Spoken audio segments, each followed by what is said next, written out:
Hello students, welcome to filler form YouTube channel. Filler form YouTube channel पे आप सभी net aspirants का स्वागत है।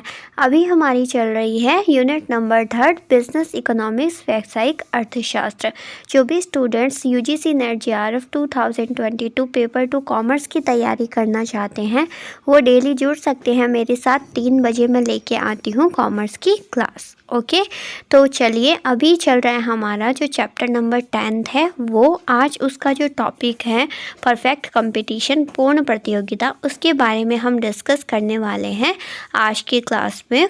और फिर देखेंगे फर्म के संतुलन की कुछ कंडीशंस के बारे में। ओके, तो मैं बता देती हूँ जो भी क्लासेस के लिंक्स हैं, अपडेट्स हैं प्लेटफॉर्म से रिलेटेड आपको सभी प्रोवाइड करा दिए जाते हैं इंस्टाग्राम पे, और जो आपका टेलीग्राम चैनल है उस पर, और व्हाट्सएप ग्रुप्स बने हुए हैं उन पे अवेलेबल हो जाता है, तो आप जाके फॉलो कर सकते हैं। और जो भी नए स्टूडेंट्स हैं उनको बता देती हूँ ये जो पेपर्स हैं इनकी क्लासेस होती हैं फिलर फॉर्म पे कंटिन्यू। तो जो भी स्टूडेंट्स तैयारी करना चाहते हैं वो अपने टाइम के अकॉर्डिंग यहाँ से क्लासेस ले सकते हैं और प्रिपरेशन कर सकते हैं। और I want to see you something कि See here, these all are our shining stars of filler form platform. यहाँ से इन सब ने प्रिपरेशन की है और अपना जो ड्रीम है उसको अचीव किया है। अभी जो 2021 का रिज़ल्ट आया है उसमें तो सभी को बहुत बहुत कंग्रेचुलेशंस।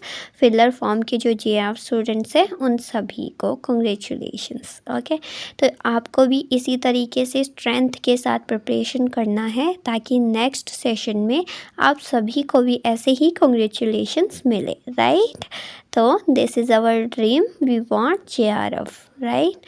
तो चलिए अभी देखते हैं, बात करते हैं अपनी क्लास की ओर बढ़ते हैं। ओके, और बात करते हैं चैप्टर नंबर 10 हमारा चल रहा है market structure and business decision. मैं डेली आपको एक माइंड मैप तैयार कर देती हूँ कि आपको पता होना चाहिए, जो भी नए कनेक्टेड हो रहे हैं उनको भी और जो ऑलरेडी एग्जिस्टेड पढ़ रहे हैं उनको भी, कि हम चल कहाँ रहे हैं, कहाँ तक हमारा सिलेबस हो चुका है, कौन कौन से टॉपिक क्लियर हो चुके हैं ना, जिससे एक पाथ है वो क्लियर रहता है, कन्फ्यूज़न नहीं होती है। तो मैं डेली मैंशन कर देती हूँ कि अभी लेटेस्ट में क्या चल रहा है और इससे पहले क्या कितना हो चुका है ना। तो लास्ट क्लास में हमने रिवीजन डिस्कशन किया था एमसीक्यूज़ के थ्रू, और उससे पहले वाली जो क्लास हुई थी उसमें थोड़ा सा हमने मार्केट के बारे में जाना था कि मार्केट होता क्या है। इकोनॉमिक वे में हमने देखा था बाजार किसे कहते हैं। ज़रूरी नहीं कि फ़ेस टू फेस अगर बायर और सेलर के बीच कुछ कॉन्ट्रैक्ट हो रहा है उसे ही हम मार्केट कहते हैं, है ना। किसी भी थ्रू, किसी भी माध्यम से अगर बायर और सेलर के बीच आपस में कॉन्ट्रैक्ट होता है तो उसे हम बोलते हैं, उस पर्टिकुलर एरिया को हम बोलेंगे, क्या बोलेंगे, मार्केट। हमने देखी थी ये चीज़, याद है सभी को, परसों की ही क्लास में हमने देखा था, है ना। और फिर हमने मार्केट के टाइप्स देखे थे, उसको हमने 2 टाइप से देखा था, एक तो कंपटीटर, एक नॉन कंपटीटर मार्केट, है ना। कंपटीटर में हमने देखा था एक तो परफेक्ट कंपटीशन, एक इम्परफेक्ट कंपटीशन। तो परफेक्ट कंपटीशन एक मार्केट हो गया, और इम्परफेक्ट में हमने बात की थी किसकी, बोलो, हमने बात की थी मोनोपोलिस्टिक, ओलिगोपोली, ड्यूओपोली, इन तीनों हमने देखा था इम्परफेक्ट में। और नॉन कंपटीटर की सिचुएशन में हमने किसे देखा था, मोनोपोली को, जिसका कोई कंपटीटर नहीं होता है। इनको हमने ब्रीफ में जाना था शॉर्ट टर्म में कि कैसे होते हैं, कौन कौन सा मार्केट कैसा होता है, हमने समझा था, है ना। आज हम बात करते हैं, इनमें थोड़ा डिफरेंस देख लेते हैं। जो हमने टाइप्स देखे थे मार्केट के उनमें थोड़ा हम पहले ब्रीफ में क्या देख लेते हैं, डिफरेंस क्या होता है उसको जान लेते हैं, ठीक है। तो चलिए शुरू करते हैं। अभी ये है आपका मार्केट स्ट्रक्चर्स, मार्केट का बाजार ढांचा, ठीक है। तो मार्केट स्ट्रक्चर में सबसे पहले हम बात करें, एग्जाम्पल हम समझते हैं। परफेक्ट कंपटीशन में, मोनोपोलिस्टिक में, ओलिगोपोली में और मोनोपोली में एग्जाम्पल क्या है। तो जो परफेक्ट कंपटीशन है वो theoretical extreme, fruit sellers, foreign exchange market. मतलब परफेक्ट कंपटीशन में कौन से मार्केट होते हैं, जैसे आपके जो कॉमन चीज़ें बेचने वाले होते हैं, फ्रूट सेलर्स हो गए, वेजिटेबल सेलर्स हो गए, उनके अलावा जो फॉरेन एक्सचेंज मार्केट्स हैं वो भी परफेक्ट कंपटीशन में ही इंक्लूड होते हैं, ठीक है। ये एग्जाम्पल्स है कि कौन सा मार्केट कैसा होता है, ठीक है। अब मोनोपोलिस्टिक कंपटीशन में हमने क्या देखा था, देखो सभी में बायर्स तो क्या होते हैं, बहुत सारे होते हैं, बस सेलर्स में क्या होता है, चेंजेस सर्विसेज होता है। तो परफेक्ट कंपटीशन में हमने क्या देखा था, परफेक्ट कंपटीशन में आपके बायर्स और सेलर्स बहुत ही दोनों ही लार्ज मात्रा में होते हैं, बड़ी मात्रा में होते हैं।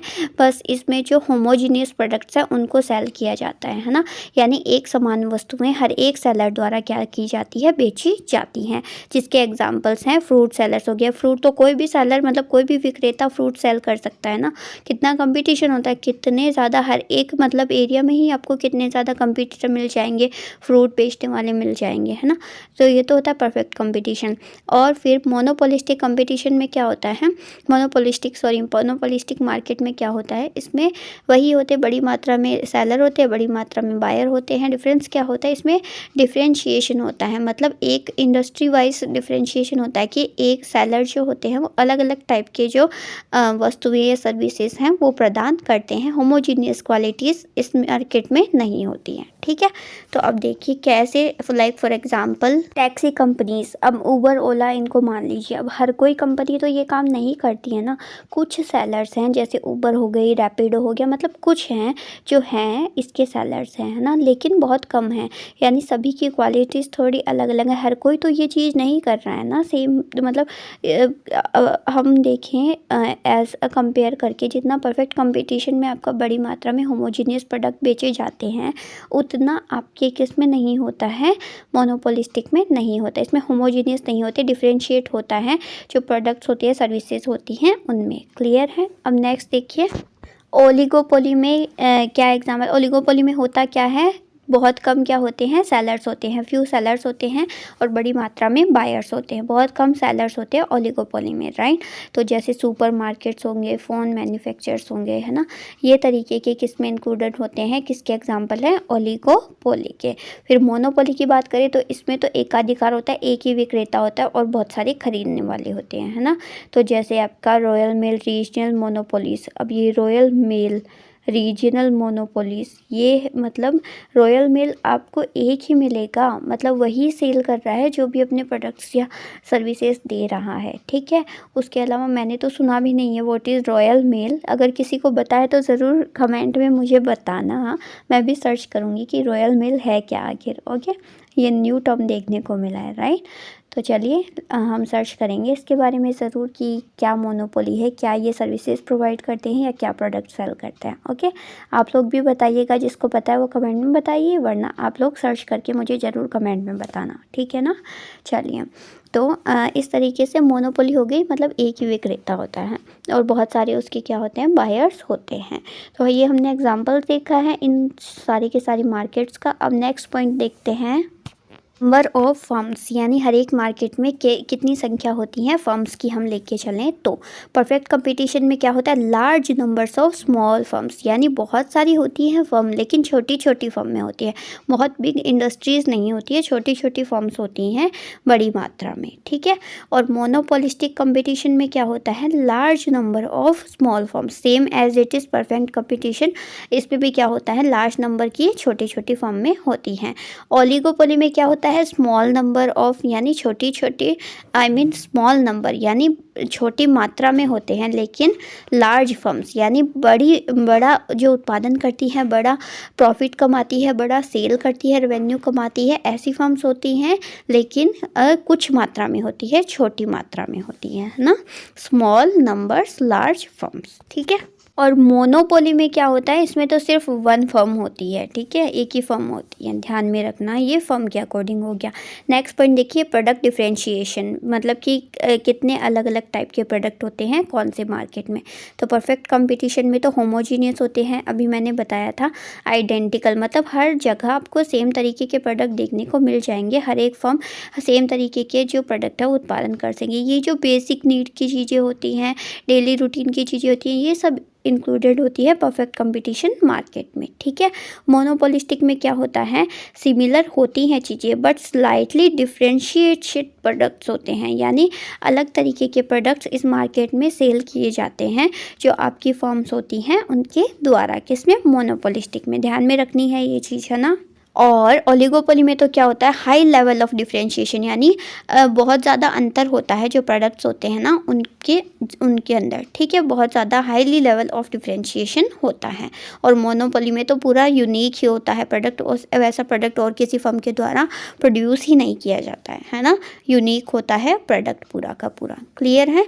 नेक्स्ट पॉइंट क्या है, barriers to entry and exit, यानी किस मार्केट में कौन फर्म है वो इजीली एग्जिट कर सकती है, एग्जिट यानी बाहर जा सकती है, निकल सकती है अपने काम को बंद करके, और इजीली एंटर भी कर सकती है। तो आइए देखते हैं मार्केट के अकॉर्डिंग कौन से मार्केट में एग्जिट और एंट्री के कितने बैरियर्स होते हैं। तो जो परफेक्ट कंपटीशन है उस पर तो कोई रुकावट होती ही नहीं है, कोई फर्म कभी भी क्या कर सकती है, एंटर कर सकती है और कभी भी अपने मन से बाहर भी जा सकती हैं, ठीक है, कोई बैरियर नहीं होता है परफेक्ट कंपटीशन में। अब मोनोपोलिस्टिक में एकाधिकारात्मक में क्या होता है, वेरी लो, यानी बैरियर्स होते हैं, कुछ होते हैं लेकिन बहुत कम होते हैं। परफेक्ट कंपटीशन में तो होते ही नहीं है, और मोनोपोलिस्टिक में कुछ कम बैरियर होते हैं थोड़े बहुत। पर ओलिगोपोली की सिचुएशन में बहुत हाई रुकावटें लगाई जाती है, बहुत ज़्यादा बैरियर्स लगाए जाते हैं फर्म को एंटर करने में, फर्म को एग्जिट करने में, ठीक है। और मोनोपोली में क्या होता है, हाई से भी वेरी हाई क्या किए जाते हैं, बैरियर्स लगाए जाते हैं, रेस्ट्रिक्शंस काफ़ी रखे जाते हैं। कोई भी फर्म अगर एंटर करती है अपनी मोनोपोली सिचुएशन में और या फिर एग्जिट करना चाहती है तो दोनों में बहुत बैरियर आपको मिलते हैं मोनोपोली के सिचुएशन में। तो परफेक्ट कंपटीशन में 0, मोनोपोलिस्टिक में वेरी लो, ओलिगोपोली में हाई और मोनोपोली में वेरी हाई। ध्यान में रखना इसको, ठीक है। डायरेक्ट आपको मैच द फॉलोइंग क्वेश्चन में से पूछ सकते हैं, असर्शन रीजन में से पूछ सकते हैं, करेक्ट बताइए सेंटेंस कौन सा करेक्ट है, इसी टाइप इनमें से बहुत सारे ऑप्शंस निकाल के आपको कहीं से भी क्वेश्चन पुट अप कर सकते हैं ना। तो अगर आपने कॉन्सेप्ट समझ लिया तो कैसे भी घुमा फिरा के आपको सेंटेंस क्यों ना दे दे, आप उसको ग्रैब कर लोगे और इजीली आप उसको आइडेंटिफाई करके करेक्ट कर दोगे, है ना। तो ऐसे जो टॉपिक्स हैं उनको अच्छे से समझना ज़रूरी हो जाता है, तो सभी ध्यान दे के पढ़िएगा, ठीक है। अब नेक्स्ट देखिए, प्राइस सेटिंग, मतलब कौन से जो मार्केट में जो फर्म्स होती हैं वो किस टाइप से प्राइस से कनेक्टेड रहती हैं वो देखना है। तो परफेक्ट कंपटीशन में जो आपकी फर्म्स होती हैं ना वो क्या होती है, प्राइस टेकर्स होती हैं, मतलब वो खुद से प्राइस डिसाइड नहीं कर सकती है कोई भी फर्म।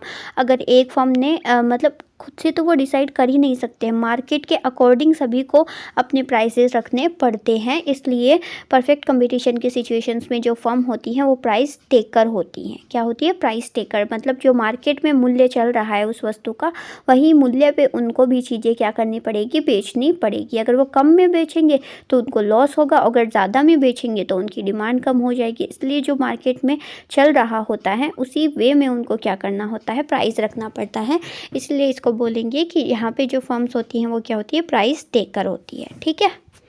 और फिर ये जो मोनोपोलिस्टिक और ओलिगोपोली हैं जिनमें क्या होते हैं, फ्यू सेलर्स होते हैं, उनमें क्या होती है कि आपकी जो प्राइस है ना वो मेकर होते हैं, क्योंकि कुछ सेलर्स होते हैं वो आपस में क्या करते हैं, प्राइस को बना सकते हैं। मतलब कि अगर एक सेलर है वो अपने अकॉर्डिंग थोड़ा बहुत चेंजेस कर सकता है अपने प्रोडक्ट में, क्योंकि यहाँ पे प्रोडक्ट्स होते हैं वो अलग अलग बेचे जाते हैं, प्रोडक्ट में डिफ्रेंशिएशन काफ़ी ज़्यादा होता है और सेलर्स की मात्रा कम होती है। तो जो सेलर्स हैं वो अपने अकॉर्डिंग प्राइस को बना सकते हैं किसी भी प्रोडक्ट के, है ना। तो अपनी सिचुएशन को, पूरे माहौल को देखते हुए, जो इकोनॉमी है उसको देखते हुए वो क्या करते हैं, प्राइस डिसाइड कर सकते हैं।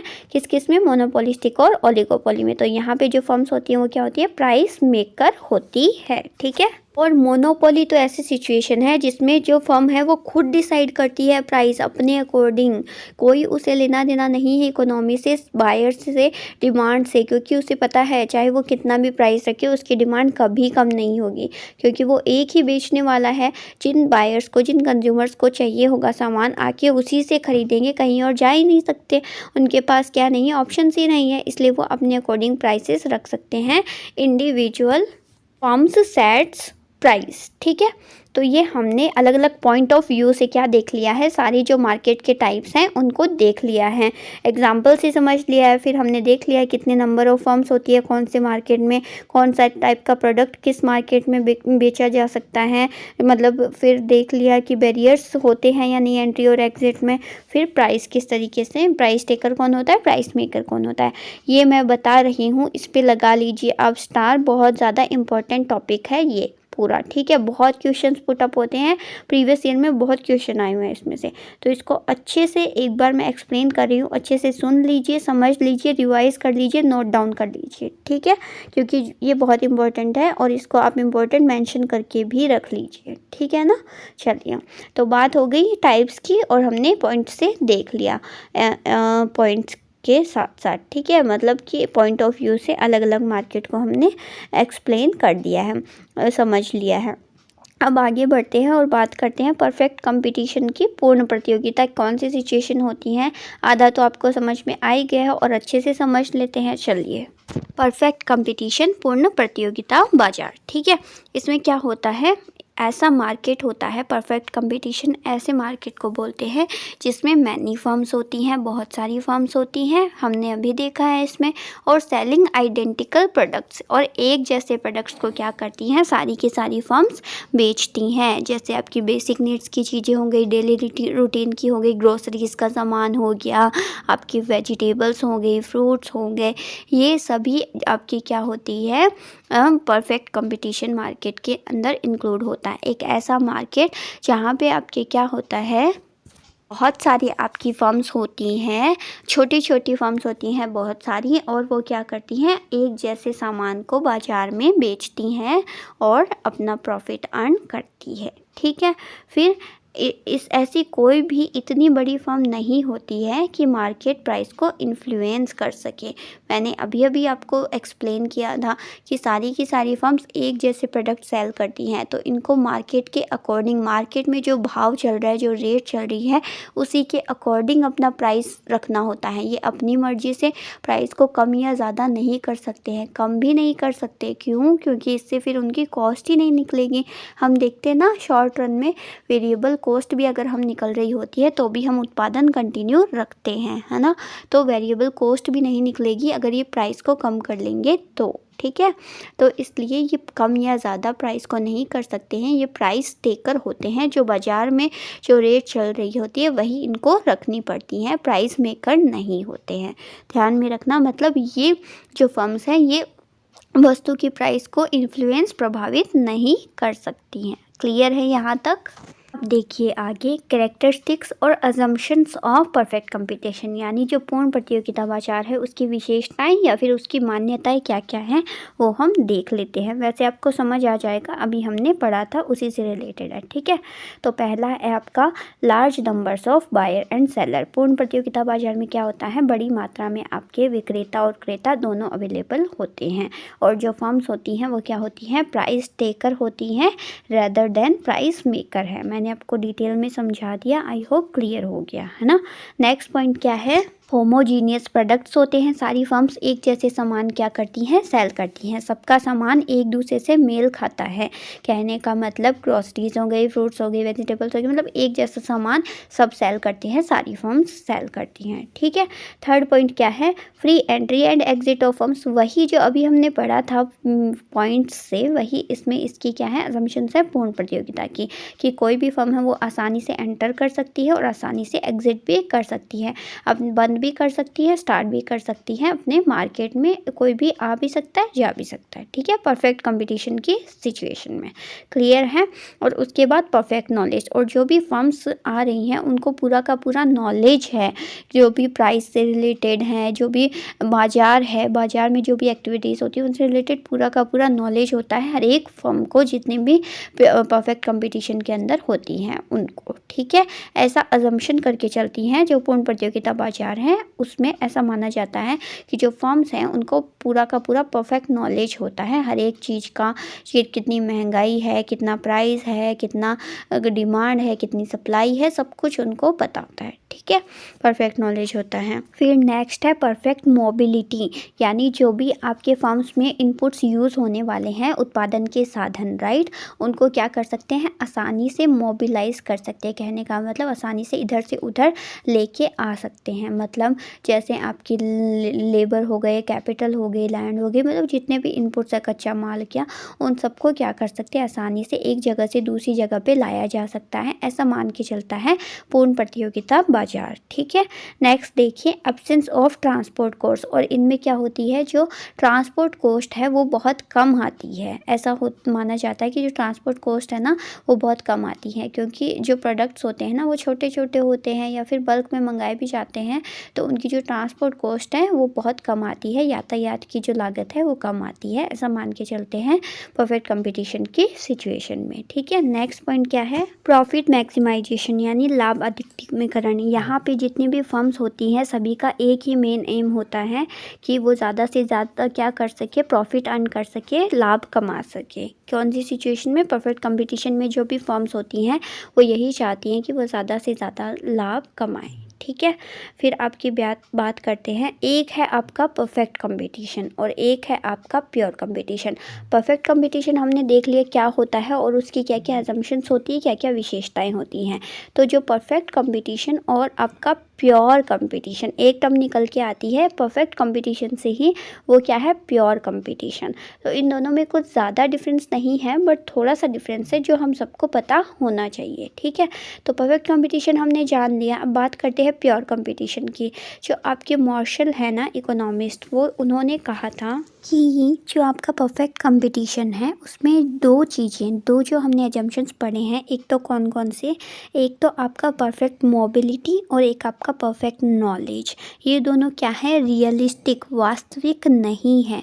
मतलब हर एक फर्म को इतना ज़्यादा नॉलेज नहीं होता है पूरा का पूरा मार्केट से रिलेटेड, सप्लाई, डिमांड, महंगाई, सब कुछ परफेक्ट नॉलेज किसी को नहीं हो पाता है, जो प्रोड्यूसर होता है उसको। ठीक है, एक तो ये रियलिस्टिक नहीं है, और दूसरा जो आपकी जो मोबिलिटी है इनपुट्स की, यानी कहीं पे भी परिवर्तन किया जा सकता है जो इनपुट्स की मात्रा है उनको, तो कैपिटल, लेबर, इन सब का तो एक बार के लिए हम सोचे तो कर सकते हैं, पर मान लीजिए अगर लैंड है तो उसको एक जगह से दूसरी जगह पे ले जाया जा सकता है, बोलो, नहीं ले जाया जा सकता ना।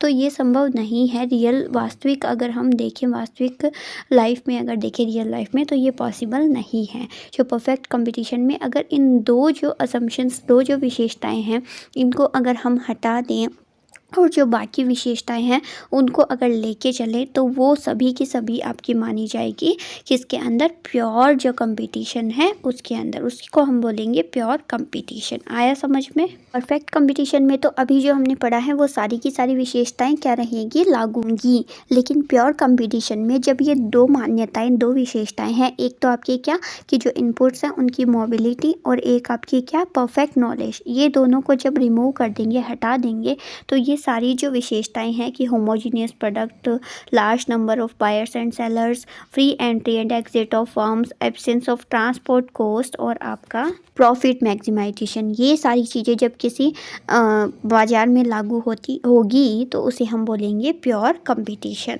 तो ये डिफरेंस है किसमें, परफेक्ट कंपटीशन में और प्योर कंपटीशन में। ठीक है, तो इसको अच्छे से ध्यान में रखिएगा और नोट डाउन कर लेना। ठीक है ना, चलिए अब बढ़ते हैं आगे। समझ में आ गया ना, जो आपका परफेक्ट कंपटीशन है वो क्या होता है, उसमें ये सारी चीज़ें लागू होती है। जो प्योर कंपटीशन है वो, उसमें जो दो चीज़ें हैं उनको छोड़ के सभी चीज़ें लागू होती है प्योर कंपटीशन में।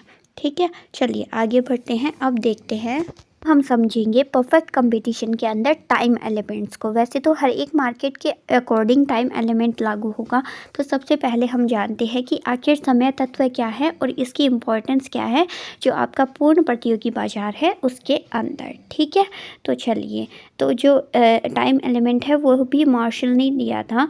उन्होंने बोला था कि जो प्राइस होता है ना किसी भी प्रोडक्ट का, वो डिसाइड किया जाता है कहाँ पे, ऐसे पॉइंट पे डिसाइड होता है किसी भी जो वस्तु है उसका प्राइस, जब आपकी जो डिमांड है किसी वस्तु की वो इक्वल होती है सप्लाई के।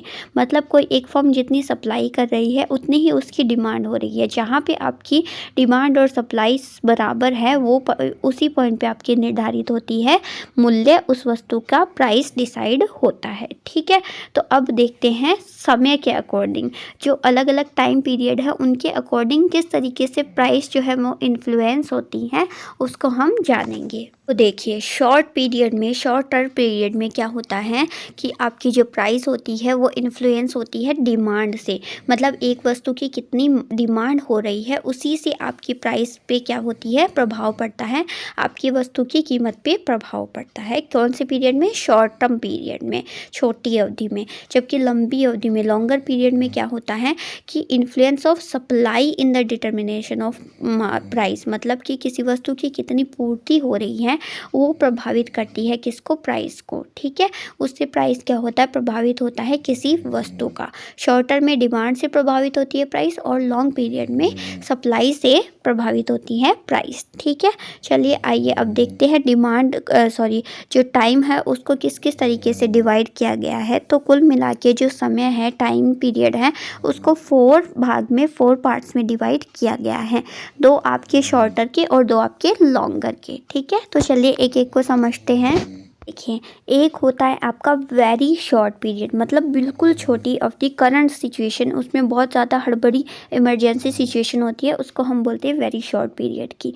अब हम इसको समझेंगे एग्जांपल से। आप बोलोगे मैम ने क्या लिख रखा है, हलवाई समोसा, बट ये क्या है, क्या बोलते हैं उसको, छोटे पॉइंट के अकॉर्डिंग मैंने लिखा है इनको, कि एक टर्म को देखते ही, एग्जांपल देखते ही आपको क्या हो, समझ में आ जाए, इसलिए। ठीक है, तो क्या होता है वेरी शॉर्ट पीरियड? देखिए, आपके पास जो अवेलेबल रिसोर्सेज होते हैं, जो अवेलेबल इनपुट्स होता है, उससे आप उसी टाइम पीरियड में कितना जल्दी से सप्लाई को कर सकते हो, उसी से आपका क्या डिसाइड होता है, प्राइस डिसाइड होता है। कहने का मतलब, मान लीजिए कि एक कंज्यूमर आया हलवाई के पास। ठीक है, उसने बोला कि मुझे 5 समोसे चाहिए हैं, जल्दी से चाहिए हैं, मेरे यहाँ पे गेस्ट आए हुए हैं। ठीक है, उसने कहा अभी बन रहे हैं समोसे, 10 मिनट लगेंगे, 3 बने हुए हैं, बाकी बन रहे हैं। ठीक है, वो बोलेगा नहीं मुझे तो बहुत जल्दी है, मुझे अभी ही चाहिए है।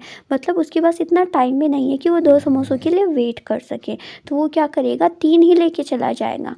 तो अब यहाँ पे डिमांड, मतलब कितने शॉर्ट टर्म पीरियड में डिमांड क्या की, प्रभावित हुई है, किस वजह से? सिर्फ कि टाइम की वजह से, क्योंकि यहाँ पे जो टाइम की सिचुएशन है वो बहुत शॉर्ट है, इमरजेंसी वाली सिचुएशन है। ठीक है, तो जब ऐसी सिचुएशन होती है तो उसको बोलते हैं वेरी शॉर्ट टाइम पीरियड, जिसमें जो अवेलेबल है ना उसके पास, वही वो क्या कर सकता है, सेल कर सकता है, अपना नए मतलब वापस से क्रिएट नहीं कर सकता, क्योंकि उसके पास सोचो समोसा बनाया हुआ है, बस उसको फ्राई करना है, पैक करके देना है। लेकिन इतना टाइम भी कंज्यूमर के पास नहीं है कि वो इसके लिए वेट कर सके। इस वजह से उस समोसों की डिमांड क्या हो गई, 5 से 3 ही रह गई। किस वजह से? वेरी शॉर्ट टाइम पीरियड की वजह से। आया ना समझ में? तो ये होगी वेरी शॉर्ट टाइम पीरियड। अब देखिए नेक्स्ट, एक बात और, जो इस मतलब वेरी शॉर्ट टाइम पीरियड में जो आपकी प्राइस होती है उसको हम बोलेंगे मार्केट प्राइस, यानी बाजार मूल्य के नाम से हम बोलेंगे जो वेरी शॉर्ट पीरियड होता है उसमें। ठीक है, उसको बोलेंगे मार्केट प्राइस, ध्यान में रखना, इसको मैंने हाईलाइट भी कर दिया है। ठीक है, अब बात करते हैं वेरी शॉर्ट से शॉर्ट पीरियड्स की, यानी कुछ छोटी अवधि, मतलब वेरी शॉर्ट तो बहुत ज़्यादा। अब बात करते हैं शॉर्ट पीरियड की। तो इसमें क्या होता है कि जो आपकी सप्लाई होती है ना किसी वस्तु की, उसको प्रोडक्शन की कैपेसिटी तक बढ़ा सकें, तो उसे हम बोलेंगे शॉर्ट पीरियड। कैसे? मतलब कि क्या होता है कि आपकी सप्लाई डिपेंड करती है कि जो आपकी उत्पादन करने की क्षमता है उस पर डिपेंड करती है आपकी पूर्ति, किसी वस्तु की पूर्ति। कहने का मतलब कि जो आपके पास अवेलेबल रिसोर्सेस है, चाहे वो मशीनरी हो, कच्चा माल हो, कैपिटल हो, है ना, जो आपके पास करंट में अवेलेबल है, और आपके पास जितनी डिमांड आई है ना, मतलब मान लीजिए आपके पास डिमांड आई है कि 100 किलो गुलाब जामुन बना के देने हैं, तो आपके पास जो अवेलेबल सारे संसाधन है, मतलब कि आपके पास बहुत बड़े बर्तन भी हैं उसके लिए, बहुत बड़ी भट्टी भी है, उसके बाद लेबर भी हैं बनाने वाले, साथ में आपके पास पैसे भी हैं, जो आपको सामान लाना है उसके लिए पैसे भी हैं, और हाथों हाथ लाने के लिए मार्केट में वो चीज़ें अवेलेबल भी हैं। तो उस टाइम पीरियड तक अगर आपने 100 किलो गुलाब जामुन बना के दे दिए, तो वो होगी आपकी कौन सी, शॉर्ट टर्म पीरियड। यानी आपने अपनी पूर्ति को क्या किया, आपकी जो उत्पादन करने की क्षमता है ना उस टाइम पीरियड में, वहाँ तक आप जब बढ़ा पाओगे अपनी उत्पादन की क्षमता को पूर्ति के अकॉर्डिंग, मतलब उतनी पूर्ति आप कर पाओगे किसी वस्तु की, तो उस टाइम पीरियड को बोलेंगे शॉर्ट पीरियड। अब ऐसा तो आप नहीं कर सकते हो ना कि आपके पास 100 किलो गुलाब जामुन बनाने के लिए बर्तन ही अवेलेबल नहीं है, तो आप वो बर्तन और वो जो भट्टी है वो खरीद के लेके आओगे। ऐसा तो आप नहीं करोगे। फिर आप क्या बोलोगे, कंज्यूमर को बोलोगे कि नहीं, हमारे पास सिर्फ 50 किलो गुलाब जामुन बनाने तक का संसाधन अवेलेबल है, तो हम 50 किलो तक बना सकते हैं, बोलोगे कि नहीं? ऐसा तो नहीं है ना कि उसको सप्लाई करने के चक्कर में आप आपकी जो फिक्स्ड असेट्स है उस पर खर्चा करना शुरू कर दोगे। ऐसा आप नहीं कर सकते हो, क्योंकि आपके लिए ये पॉसिबल नहीं है इतने कम टाइम में। ठीक है, इतने कम टाइम में ये पॉसिबल नहीं है। तो इस सिचुएशन को बोलते हैं शॉर्ट टर्म पीरियड। तो इसमें जो प्राइस है वो, उस प्राइस को हम बोलते हैं सब नॉर्मल प्राइस बोलते हैं। वेरी शॉर्ट टर्म में जो प्राइस होता है उसको बोलते हैं मार्केट प्राइस, और शॉर्ट टर्म में जो प्राइस होता है उसको बोलते हैं सब नॉर्मल प्राइस। ध्यान में रखना, ठीक है। अब बात ये तो हो गई शॉर्ट के दोनों कॉन्सेप्ट की। अब बात करते हैं लॉन्ग रन में। शॉर्ट में हमने देखा था कि जो आपकी डिमांड होती है वो प्रभावित करती है किसको, प्राइस को, और लॉन्ग में आपकी जो सप्लाई होती है ना वो प्रभावित करती है प्राइस को। देखते हैं कैसे। लॉन्ग पीरियड में क्या होती है, सप्लाई को इंक्रीज या डिक्रीज किया जा सकता है, क्योंकि बहुत लंबी अवधि होती है ना। इसमें आप क्या कर सकते हो कि सप्लाई को आप इंक्रीज़ या डिक्रीज़ कर सकते हो अकॉर्डिंग टू डिमांड, यानी जितनी आपकी मांग हो रही है उतने उस अनुसार आप अपनी सप्लाई को बढ़ा भी सकते हो, और अगर आपकी मांग कम हो रही है तो उसके अनुसार आप कम इनपुट्स मंगा के अपनी सप्लाई को कम भी कर सकते हो। ये डिपेंड करता है आप पे, किस पे, लॉन्ग टर्म के सिचुएशन में जितनी मांग होती है उसके अकॉर्डिंग सप्लाई पे निर्भर करती है आपका प्राइस। मतलब कि आप सप्लाई के अकॉर्डिंग क्या कर सकते हो, घटा बढ़ा सकते हो। मतलब लॉन्ग टर्म की सिचुएशन है, इसमें आपको टाइम मिल जाता है जो आपके पास डिमांड आ रही है ना उसकी सप्लाई करने के लिए और उसका प्रोडक्शन करने के लिए, कोई भी वस्तु हो उसका, लॉन्ग टर्म की सिचुएशन में। आया समझ में? और इसमें जो आपकी प्राइस होगी उसको हम बोलेंगे नॉर्मल प्राइस, इसको हम बोलेंगे नॉर्मल प्राइस, ठीक है। अब है वेरी लॉन्ग पीरियड की सिचुएशन। इसमें क्या होता है, बेसिक चेंजेस इन इकोनॉमी, यानी जो आपकी इकोनॉमी में, अर्थव्यवस्था में चेंजेस आते हैं ना उसकी वजह से आपकी क्या होती है, डिमांड और सप्लाई में जो इंक्रीज़ या डिक्रीज़ होता है उसे बोलेंगे वेरी लॉन्ग पीरियड की सिचुएशन। यानी अर्थव्यवस्था में रिसेशन आ रहा है, डिप्रेशन आ रहा है, बूम आ रहा है या रिकवरी हो रही है। कहने का मतलब डिप्रेशन में क्या होता है, महंगाई आपकी बहुत ज़्यादा बढ़ जाती है। बूम में क्या होता है, मतलब व्यापार चक्र के अकॉर्डिंग चीज़ें क्या बदलती रहती है ना अर्थव्यवस्था में, कभी बूम आ जाता है, कभी रिसेशन आ जाता है, कभी रिकवरी हो रही है। तो उस सिचुएशन में जो डिमांड और सप्लाई है उन पे क्या इम्पैक्ट पड़ता है, जिससे आपका प्राइस पे इम्पैक्ट पड़ता है, वो हम देखते हैं वेरी लॉन्ग टर्म की सिचुएशन में, ठीक है ना। इसमें जो आपकी प्राइस है उसको हम बोलते हैं सेक्युलर प्राइस, इसको बोलते हैं, ठीक है।